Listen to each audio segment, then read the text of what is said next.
Hey everybody, this is Alex Merced from alexmerced.com, and this is a presentation on the minimum wage and recent studies on the minimum wage. So the point of this video isn't to come down on one side or the other, whether pro minimum wage or anti-minimum wage, but for you to be familiar with the arguments on both sides and recent studies regarding economic studies on the subject. Okay, now what is the minimum wage? At the end of the day, a minimum wage is a price floor. It's basically putting into the law that an employer can only pay a certain amount or minimum certain amount for an employee. So basically, let's say $10 an hour. That means I can only hire people at $10 or above. I cannot hire someone for $5 an hour. Then I'd be in violation of the law. Now, the big push recently has been for a $15 minimum wage across the country, and you've been hearing the phrase fight for 15. That's sort of been the mantra regarding the minimum wage, and we've already seen it happen in Seattle, California, New York, Washington D.C. The $15 minimum wage is sort of been a very big policy discussion across the country. Now there are arguments for and against the minimum wage, so let's go through each one on both sides and have a discussion. Okay, an argument you often hear, I think probably less by economists and more just by more activists, for the minimum wage is that companies have excess profits, and usually they'll point to companies like Walmart, McDonald's, and say, well, if you take a look at companies like McDonald's and Walmart, they have billions of dollars of profits, so they should give a little bit more to their workers. And oftentimes those are actually maybe not the best examples. Although, again, different companies have different business models and different profit margins. So certainly there probably are companies out there that theoretically could afford to pay their employees more. How much you can universalize that is a different discussion. But companies have excess profits is the first one. Now, one that actually has shown in economic studies and just makes sense, is that service companies can outsource. So for example, one of the big fears that people used to make regarding the minimum wage is that, well, if you just increase the minimum wage, then people will just move jobs to China. And that made more sense when we had a much more industrial labor force, where we had more factory-based labor, where the factory doesn't necessarily need to be anywhere in particular. It could be in China, it could be in Bangladesh, it could be wherever. So in that case, those kind of jobs, yes, are very exportable. But we have a lot less manufacturing jobs, partly because jobs that could be outsourced have been already outsourced or offshored. And a lot of it's also just because of automation. So a lot of factories are still in the U.S. It's just that technology has improved, that a lot of automation can fill the job that you needed a lot of humans for. So the U.S. is actually doing fairly well as far as manufacturing and has been growing. The amount of manufacturing it's doing is just not increasing the number of jobs in that sector as much as it used to. So in that case, most minimum wage jobs are more like service jobs, mainly like certain medical professionals, food workers like McDonald's, Wendy's. So if you increase the minimum wage, you're not going to move the McDonald's in downtown Manhattan to China. I'm not going to go to China for lunch. So in that case, they kind of have to be physically located there. So that's not really an option for them. Third argument for the minimum wage is that it increases demand. So the argument is that if you pay workers more, they'll have more money, so they can demand more goods. And they'll always point to a quote by Ford, where Ford mentioned that he pays his workers so much so that way they can afford to buy a Ford car, and basically attribute all of Ford's success to that one quote. And but bottom line is, they're just saying that if people make more, they can spend more, and that should have positive economic effects. And then also reduces the demand for government services. So what happens is that since people will make more, they won't necessarily need as much to be on things like food stamps, welfare, Section 8, etc.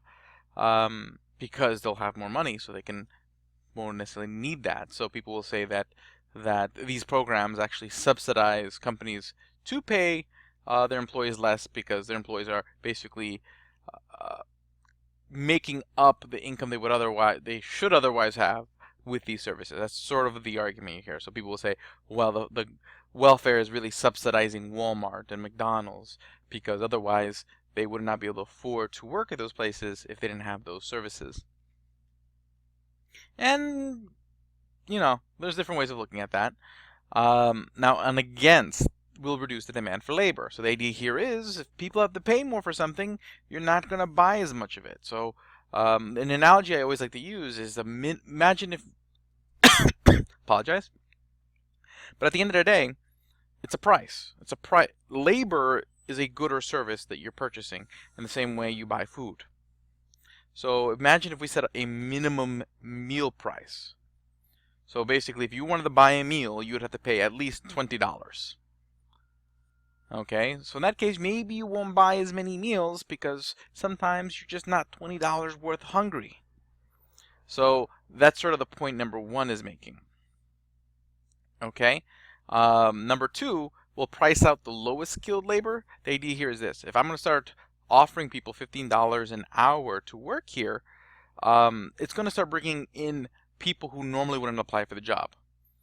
Okay, so $15 an hour is going to bring in new applications to people who, chances are more able to command $15 an hour. They may be better at, they may be more skilled. They may be all sorts of other soft skills that they may bring to the table that people who worked at $9 an hour may not necessarily have as much. Okay, so then what's going to happen is that if I have to pay $15 an hour either way, then I'm going to pay the person who's more able to command that $15 an hour. So that person who maybe theoretically only commands $9 an hour is going to have a tougher time finding a job because they now have all this new competition that didn't exist before. And this has been, we have seen this sort of increase in productivity effect, where basically, I think you've seen this in European studies on the effect, but they cite it as sort of a positive in the sense that these companies have shown increases in productivity after increasing the minimum wage, partly because they are bringing in more skilled labor. And again, using the sort of minimum food price analogy, this is like, well, if you had to pay $20 a meal and you had to choose between McDonald's and Chipotle, well, Chipotle is going to make a lot more sense if you're going to be paying $20. So in that case, the market for something like McDonald's is going to kind of fall through. Because if you're going to have to pay more, then you might as well get more. Misallocate higher skilled labor. So that kind of goes back at the previous point. So that person who is a $15 an hour worker who now just jumped in and applied for the previous $9 an hour job that's now at $15 an hour, well, maybe they are higher skilled and maybe they would have been better suited doing something else. So they've now been incentivized from maybe applying for another job that would have made better use of their skills. So now you have skilled labor, not necessarily at jobs where their skills can be put to the best use. So in that case, you're underutilizing the available labor. And then the last one is incentivizes automation. So yes, McDonald's can't export that downtown Manhattan McDonald's, but they can put in machines, which they've done, to sort of replace the demand for labor.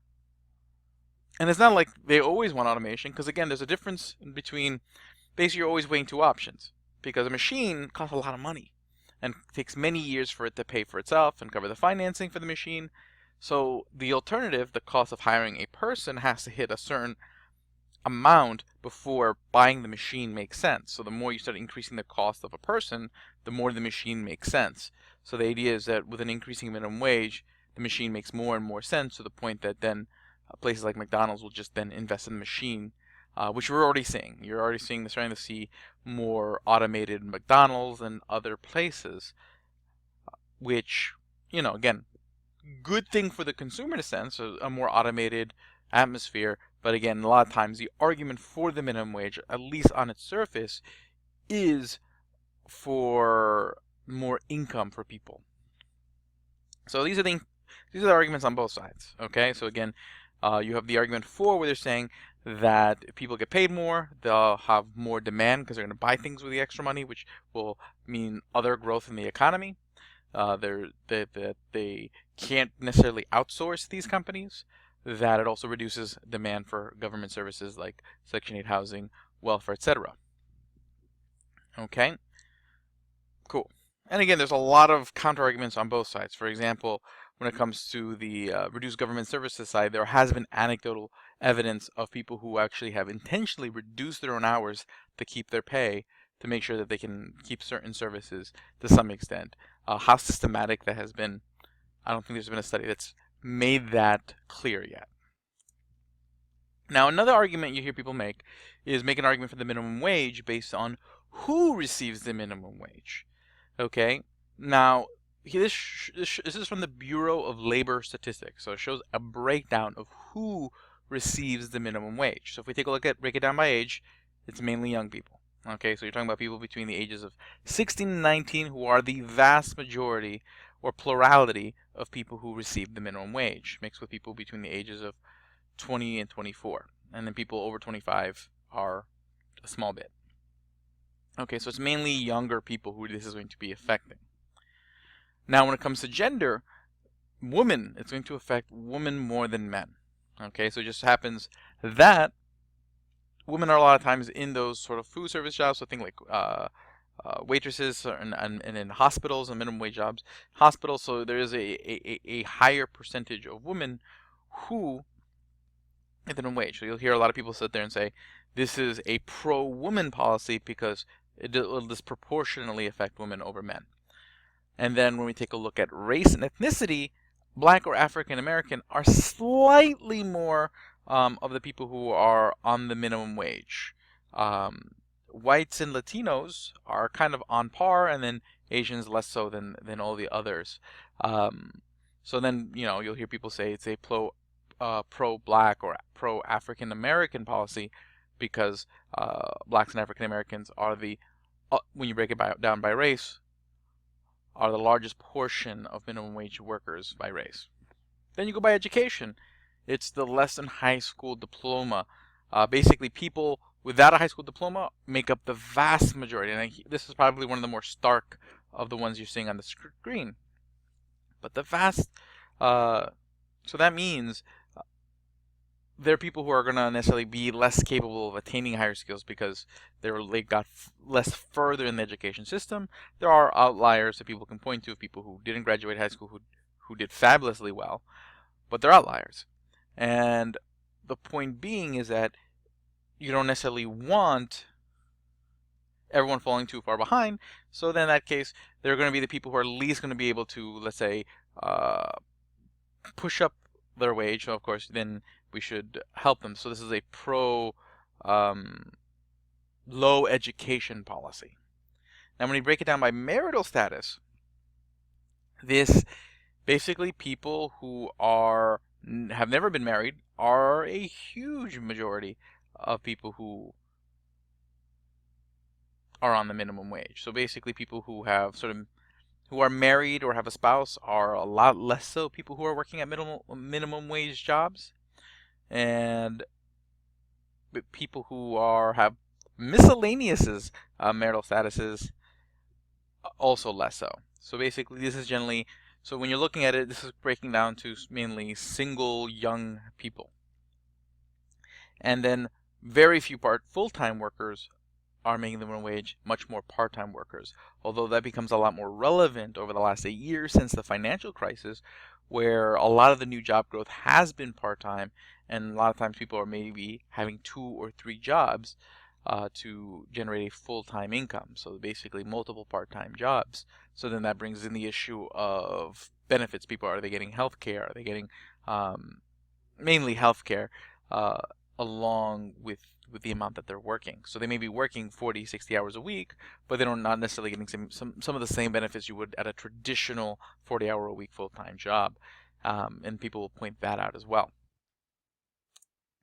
Okay, now so there's some studies, and this is only a handful of many studies that have come out over the last few years regarding the minimum wage, and studies that have been gone out before this whole Fight for 15 discussion has become. This has been a long debate, and there is a lot of evidence pointing out to a lot of different things, and diversity of where you do it. So it also matters where you do it, the wealth of the neighborhood that you're increasing the minimum wage. So a wealthier neighborhood increasing their minimum wage is going to see a lot less negative effects and maybe even more positive effects than a more lower income placing an increase in the minimum wage, because it's going to take a lot more resources out of the available resources for a lower income area to increase its minimum wage. So it is diverse. But we got a 2015 Purdue study that suggests that raising the minimum wage will result in an increase, specifically at fast food places, will increase in an average increase in prices of food of about 4.3%. Okay, so that is one study. And again, it's just pointing out that didn't necessarily point out that suddenly there's going to be a huge drop in jobs. Just mainly that, okay, they'll just raise prices. 2014, the Congressional Budget Office, so this is the government, the CBO, a CBO study suggested that raising the minimum wage to $10.10 nationally would cause a loss of jobs of 500,000 jobs. Although 16.5 million workers will see an increase in earnings. So then there's your cost benefit. The benefit is, yes, 16.5 million people will be making more per hour, but at the cost of 500,000 people losing their jobs, or who would have had jobs not having jobs. So there's, again, cost benefit. There's nothing is cost free. So whether you're for or against the policy, there's cost benefit on both sides. There are costs to not having this policy in place, but there are costs to having this policy in place. There are benefits to both sides as well. So, you know, when people make it out to say there's just one obvious position, or there's only anyone who's on the other side is an idiot, that's probably not the most fair way of looking at things. Okay, so going on. 2015, the Evans School of Public Policy and Governance saw little to no evidence of price increases in Seattle. Okay, so this was a study specifically in Seattle after the minimum wage increase that occurred in 2014 that saw that in Seattle there wasn't much in the way of price increases.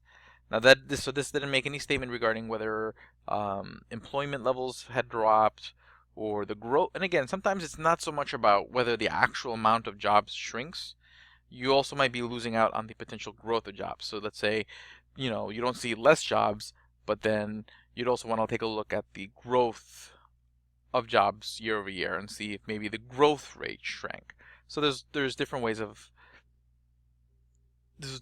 having to look at the information and parse the information. But this specific study only concluded about prices. So it didn't talk about anything about automation. It didn't talk anything about you know, the increases in productivity because maybe we're hiring different people. Just basically said right now there's no price increase in Seattle. They are planning to do a follow-up study where they're going to look at a little bit more detail since you're going to have more data as more years have passed.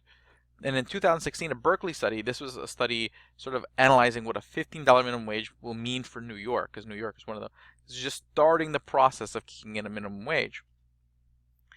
Is basically said that they concluded that there will be a net positive as far as increases in jobs, increases in earnings, but that employers are going to be offsetting it with price increases. They are going to be looking towards automation. So you are going to see employers trying to offset those in a certain way. So there are going to be places that sort of see some of these negative effects and these negative things happen. But they believe that on a whole, based on their study, looking at different economic studies across the country and different data, that'll end up being a net positive for New York. Again, you never know. You'll know once the policy is in place, and we've seen it in place for many years. You take a look at pretty much any study that's predicted the effect of any policy, it's always been off. Sometimes overly pessimistic, sometimes overly optimistic, but you really don't know what the effect of a policy is until it's in place. Partly because there's several other policies that are being put into place at the same time, and all these different policies are going to be affecting each other. Not just policies within a state, but policies that are changing at a local level, policies that are changing at a federal level, and all these different policies affect the final outcome with each other, and it's near impossible for even the best of economists to be able to model all these different changing variables. So you always have to take predictive economic data with sort of an ounce of salt or a pinch of sugar, because there's just some things we just don't know. So I try to stay optimistic, and I always hope for the best. I always like to see policy work better than work worse. But we'll see what happens. So my name is Alex Merced from alexmerced.com. Hopefully this gave you guys some more ammunition to have a more robust discussion about the minimum wage. And I'll be doing videos like this about other policy proposals, so that way we can have a discussion, and a productive one, not one that's just hurling insults at each other and basically thinking less of somebody for having an opposing view. So I'll see you guys in the next time. Make sure to follow me on Twitter at twitter.com/AlexMerced. Like me on Facebook. Just go to alexmerced.com and you'll be able to find everything there. Thank you very much.